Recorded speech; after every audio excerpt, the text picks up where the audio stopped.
Christianity ಅಂದ್ರೆ ಕ್ರೈಸ್ತತ್ವ. ಈ ಒಂದು ಕ್ರೈಸ್ತತ್ವ, ಕ್ರಿಶ್ಚಿಯಾನಿಟಿ ಎನ್ನುವಂಥದ್ದು ಒಂದು ಮತವಲ್ಲ, ಒಂದು ಧರ್ಮವಲ್ಲ, ಒಂದು ಕುಲವಲ್ಲ, ಒಂದು ಜಾತಿಯಲ್ಲ. ಯೇಸು ಕ್ರಿಸ್ತನು ಈ ಲೋಕಕ್ಕೆ ಬಂದಿದ್ದು ಒಂದು ಧರ್ಮವನ್ನು, ಒಂದು ಜಾತಿಯನ್ನು, ಒಂದು ಕುಲವನ್ನು ಸ್ಥಾಪಿಸಲಿಕ್ಕೆ ಅಲ್ಲ.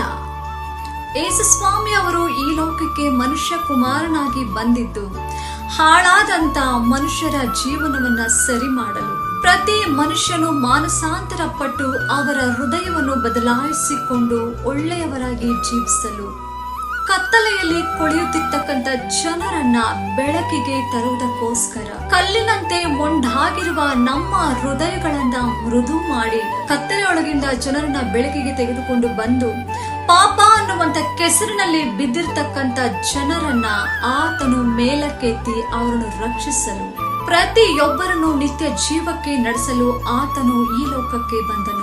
Christianity it's not A religion, the way of salvation. Hallelujah.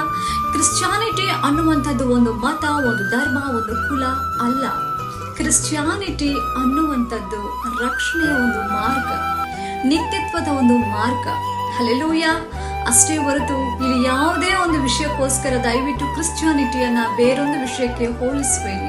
Christianity ಅನ್ನುವಂಥದ್ದು ಒಂದು ಜಾತಿ, ಕ್ರಿಶ್ಚಿಯಾನಿಟಿ ಅನ್ನುವಂಥದ್ದು ಒಂದು ಧರ್ಮ, ಕ್ರಿಶ್ಚಿಯಾನಿಟಿ ಅನ್ನುವಂಥವರು ಬೇರೆಯವರು, ಕ್ರಿಶ್ಚಿಯಾನಿಟಿ ಅನ್ನುವಂಥವರು ಆ ದೇಶದವರು, ಈ ದೇಶದವರು ಎಂಬುದಾಗಿ ಹೇಳಬೇಡಿ. ಕ್ರಿಶ್ಚಿಯಾನಿಟಿ ಅನ್ನುವಂಥದ್ದು, ಕ್ರೈಸ್ತತ್ವ ಅನ್ನುವಂಥದ್ದು ಒಂದು ಧರ್ಮವಲ್ಲ, ಬದಲಾಗಿ ನಿತ್ಯತ್ವಕ್ಕೆ ಅದು ಒಂದು ಮಾರ್ಗ. ಹಲ್ಲೆಲೂಯಾ. ದೇವರ ನಾಮಕ್ಕೆ ಸ್ತೋತ್ರವಾಗಲಿ.